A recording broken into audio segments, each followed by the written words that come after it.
tenemos que apegarnos a 3 principios: no mentir, no robar y no traicionar. ¡Viva México! El pasado 6 de diciembre, México volvió a escribir historia.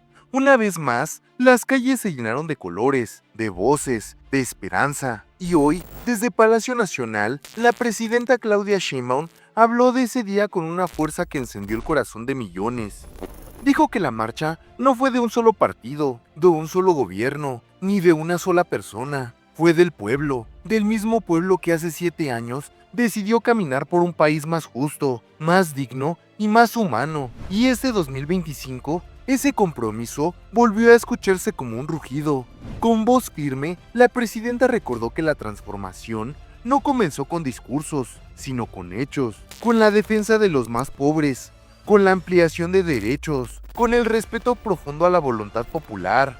Sheinbaum habló del orgullo de ver a tanta gente reunida, familias enteras, jóvenes, trabajadores, mujeres, adultos mayores, todos marchando, no por obligación, sino por convicción. Aseguró que México vive un momento único, uno donde el pueblo ya no camina detrás del gobierno, sino junto a él, y donde la transformación dejó de ser promesa para convertirse en destino. Habló también de los retos, de lo que aún falta, y dejó claro que nada se logrará sin unidad, sin memoria y sin ese espíritu ciudadano que llenó la Ciudad de México el pasado 6 de diciembre. Para la presidenta, esa marcha fue un recordatorio de algo más grande que un evento político. Fue un abrazo masivo al país, una declaración de amor a México, de esas que no se olvidan, porque la transformación no es un gobierno, es una forma de caminar, una forma de mirar al futuro, y mientras el pueblo siga avanzando, México seguirá escribiendo historia. Si te gustó este contenido, comparte, suscríbete y mantente atento, porque la historia de México la estamos escribiendo todos. Presidenta, y sobre el fin de semana, el sábado, antier, este evento, este festejo por los 7 años de la transformación, nosotros, bueno, muchos, yo creo, presentes, cubrimos este evento. Fueron ríos de gente, muchos ya no pudimos pasar, incluso desde Bellas Artes. Hay 2 horas antes de iniciar el evento, de que iniciara, había los ríos de gente y ya era imposible pasar por ninguna de las calles aledañas al Zócalo.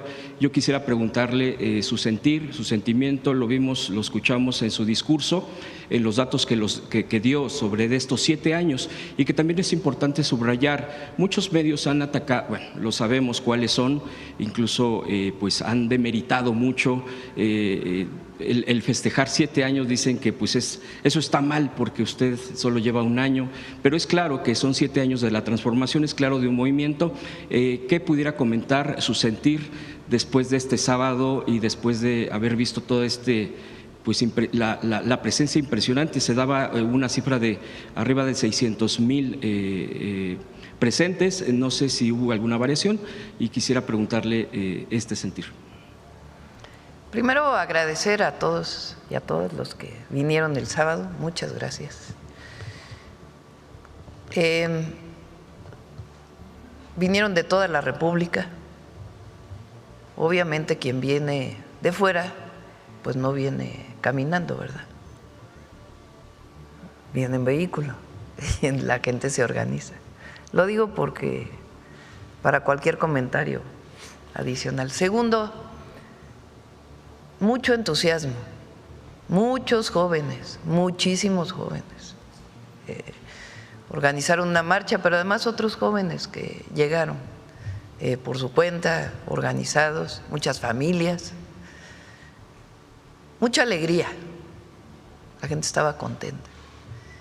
Y también combativa, vamos a decir, en el sentido pacífico, de defensa de los logros, de las conquistas que ha tenido el pueblo de México en estos 7 años de transformación.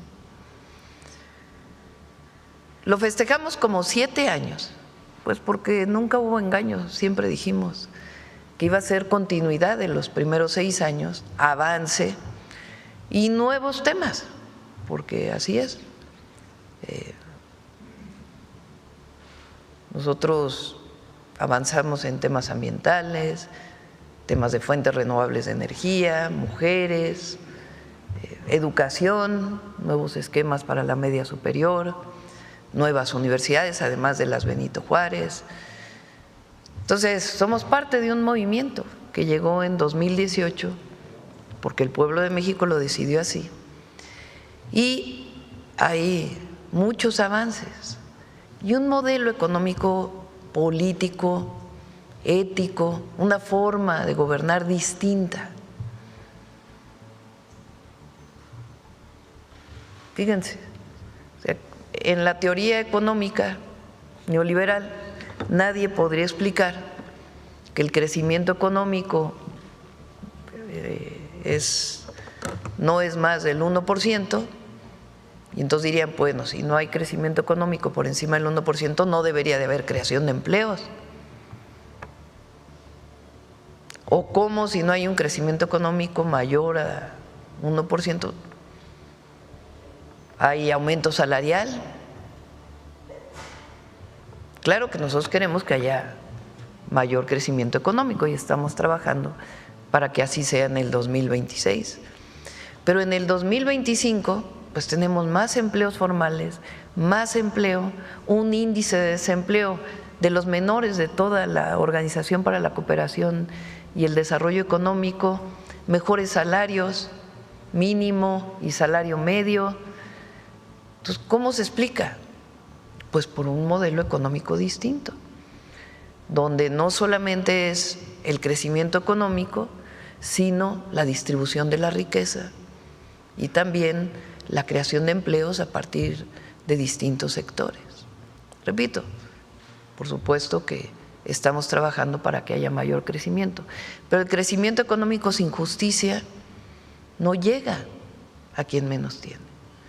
Por eso hablamos de prosperidad compartida, de por el bien de todos primero los pobres. La gráfica del salario. O sea, hay una caída del salario. A ver si tienes la que presentó Marat, pero no la de que empieza con Calderón, sino la otra, la que es más larga, en la presentación que hizo el jueves o el miércoles, ¿no? ¿Qué día presentaba? El miércoles, ¿no? El miércoles, a ver si la tienes por ahí. Más los programas de bienestar.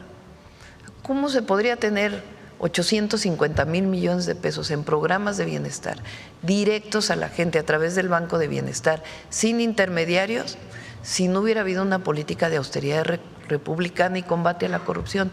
Nunca se hubiera logrado eso, porque hay más recaudación para el erario público.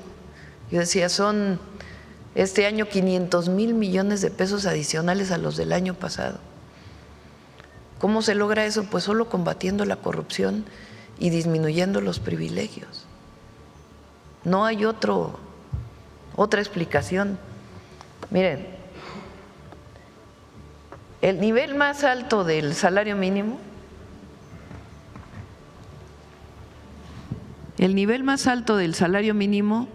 se logra en el 77. Si ponemos los pesos, como se llama, pesos constantes, al momento actual, pues entonces equivaldría a 410 pesos el día, las 8 horas. El nivel más alto de salario mínimo de toda la historia de México, 76, 77. ¿Cuándo inicia el periodo neoliberal? El periodo neoliberal inicia a finales de 1982 con Miguel de la Madrid. En diciembre de 82 él entra al gobierno. Entonces, en el periodo neoliberal, aquí viene del 76 al 82, este es el periodo de López Portillo. Aquí hay una primera caída. Esa caída se da porque se caen los precios del petróleo México aquí descubre Cantarell y otros yacimientos petroleros, decía López Portillo que el problema para México iba a ser cómo administrar la abundancia. Nada más que hubo muchos recursos y no hubo ni ahorro,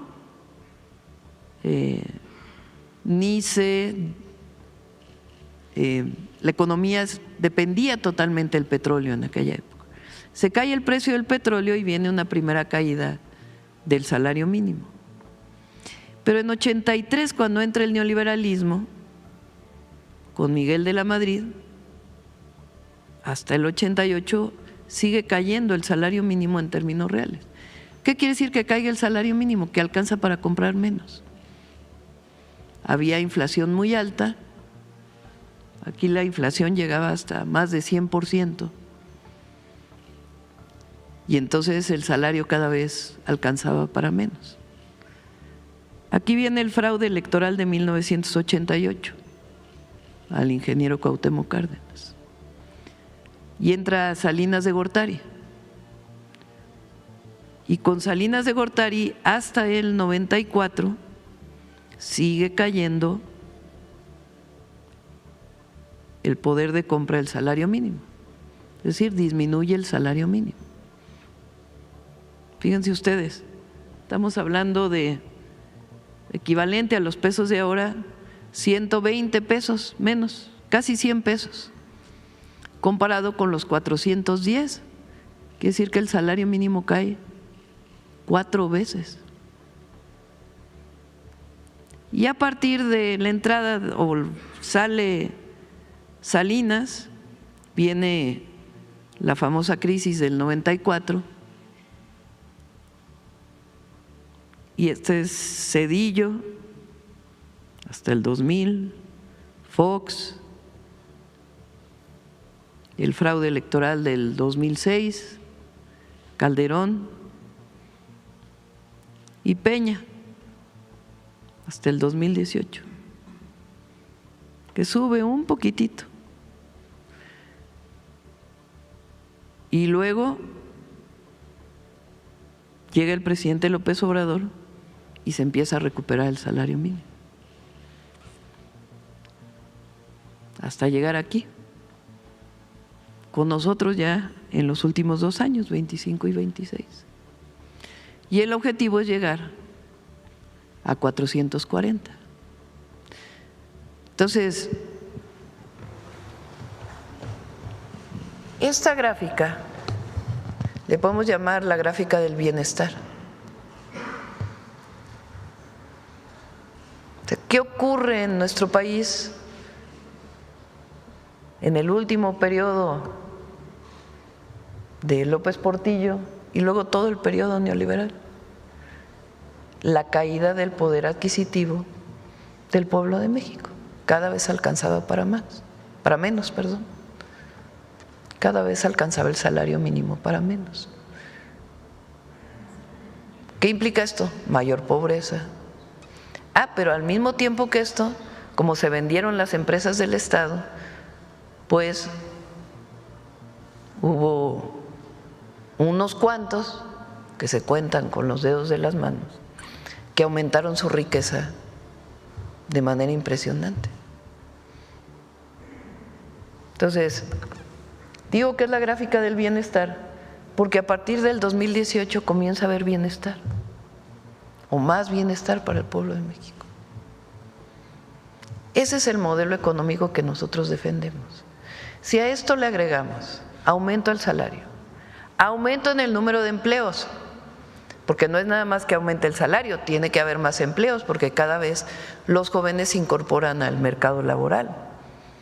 Entonces tiene que haber aumento en el empleo, eso representa inversión pública, inversión privada, en todos los sectores, mejores salarios, y agréguenle los programas de bienestar, y agréguenle los derechos del pueblo de México, es decir, más y mejor educación, más y mejores servicios de salud, acceso a la vivienda, y entonces estamos hablando de menor pobreza, menor desigualdad, porque el aumento al salario distribuye la riqueza además de los programas de bienestar. Por eso luchamos. Eso es lo que quiere decir ser humanistas, que la gente viva mejor. Y con el neoliberalismo, pues la gente vivía cada vez más, con más dificultades. Eso es lo que explicamos el sábado y por eso hablamos de continuidad de un modelo de desarrollo con bienestar, con justicia. Además de todo esto que tiene que ver con el modelo económico, que no se podría dar si no fuera por un gobierno honesto, donde los recursos públicos se le regresan a la gente. Además de eso, nosotros luchamos por la democracia como la representación del pueblo, por las libertades, es decir, un ambiente de paz y seguridad en el país. Y además trabajamos por la seguridad en todos los rincones de México. A eso le llamamos la cuarta transformación. Y es un modelo completamente distinto al que vivió México durante 36 años. Eso es lo que dijimos en la plaza, en el Zócalo. Y la gente está contenta por esto.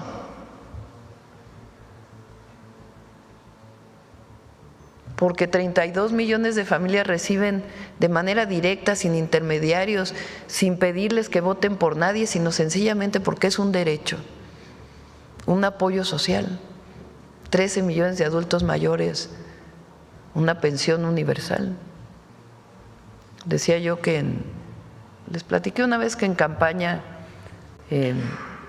un señor en Coahuila se acercó y me dijo, un campesino, mándele saludos al viejito, ya ven que así le decían al presidente López Obrador. Mando disculpas, mándele saludos a nuestro viejito porque dígale que nos dio de comer. Esa es la pensión para adulto mayor para muchas familias. Entonces, sí estamos orgullosos de la cuarta transformación. Y el pueblo de México, en su gran mayoría, está orgulloso y orgullosas del momento histórico que estamos viviendo. Esa es la transformación, el cambio profundo que está viviendo orgullosamente nuestro país. En las entrevistas hubo gente que decía, dígale a la presidenta que nunca se dividan. ¿Que nunca? Sí, no.